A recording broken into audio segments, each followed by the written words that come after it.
Hey guys, எல்லோரும் எப்படி இருக்கீங்க? இன்றைக்கி நம்ம சேனலில் நான் எப்போதும் சத்து மாவு கஞ்சி எப்படி ப்ரிப்பேர் பண்ணுவேன்னு காமிக்கிறேன். சின்ன வயசுலேருந்தே அம்மா வீட்டில் ரெடி பண்ணுவாங்க, அதுதான் ரொம்பவே பிடிக்கும். இந்த கடையில் பார்த்திங்கன்னா குட்டி குட்டி பேக்கெட்ஸாக வச்சுருப்பாங்க, ஒரே ஒரு பண்டிலில் 1 kgன்னு சொல்லிட்டு.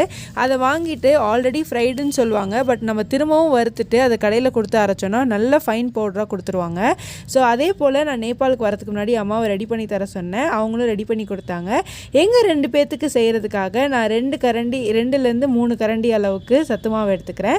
அதுக்கு தேவையான அளவுக்கு கொஞ்சமாக மாடுலேட் பண்ணி நான் நட்ஸ் சேர்த்துக்கிறேன். அதில் 1 டம்ளர் அளவுக்கு தண்ணியும் 2 டம்ளர் அளவுக்கு பாலும் ஆட் பண்ணிவிட்டு கொஞ்சமாக உப்பு, தேவைக்கேற்ப சுகர் ஆட் பண்ணிக்கலாம். நான் இன்றைக்கி நார்மல் ஒயிட் சுகர் தான் சேர்த்துருக்கேன். நீங்கள் வேணும்னா நாட்டு சக்கரை கூட சேர்த்துக்கலாம். 2 மினிட்ஸ் கைவிடாமல் மீடியம் ஃப்ளேம்லேயே கிண்டிகிட்டே இருந்தால் ஒரு சூப்பரான பிரேக்ஃபாஸ்ட் ரெடி ஆயிரும். இதே போல் நீங்களும் ட்ரை பண்ணி பார்த்துட்டு உங்களோட கமெண்ட்டை மறக்காமல் என் கூட ஷேர் பண்ணுங்கள்.